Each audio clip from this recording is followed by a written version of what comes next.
पिंपळनेर सटाणा रस्त्याचे काम गुणवत्तापूर्ण होणे गरजेचे।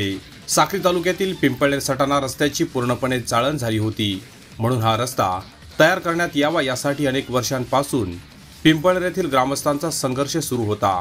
अखेर या रस्त्याच्या कामाला मोठा गाजावाजा करत सुरुवात तर झाली, मात्र भर पावसात देखील रस्त्याचे डांबरीकरण करण्याचा प्रकार संबंधित ठेकेदाराकडून करण्यात आला। रस्त्यावर खड्डे पडले असून साईड पट्ट्या नसल्याने व कमकुवत रस्ता असल्याने वाहने रस्त्याच्या कडेला मातीत अडकण्याचे प्रमाण वाढले आहेत। अजून तर पावसाळा देखील सुरू झाला नाही, त्यापूर्वीच अशी परिस्थिती आहे तर भर पावसाळ्यात या रस्त्याचे काय होणार असा प्रश्न निर्माण होतोय।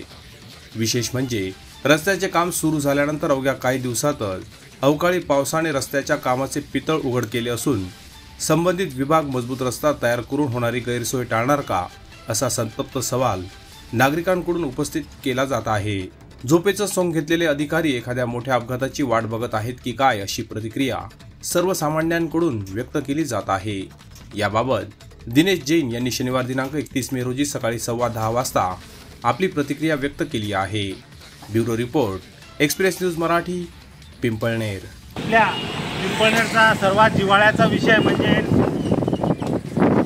महामार्ग 752G या रस्त्याचं काम 1 मार्च रोजी आपल्या आमदारताई मंजुळाताईंनी चालू केलं होतं। त्या कामाला आता पूर्णतः येताना दिसत आहे।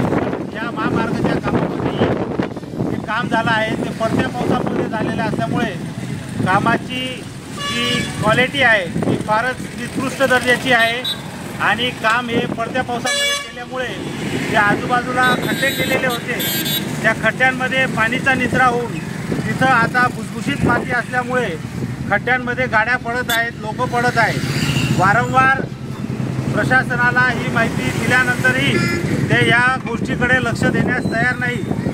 तरी प्रशासनाला माझी एक विनंती आहे की हा जो रस्त्याचा काम आहे ते रखडलेलं आहे ते पूर्ण करा आणि व्यवस्थित चांगलं करा आणि आजूबाजूच्या ज्या चाऱ्या आहेत त्यासुद्धा व्यवस्थित करून लोकांना व्यवस्थित हा रस्ता देण्याचा प्रयत्न करा।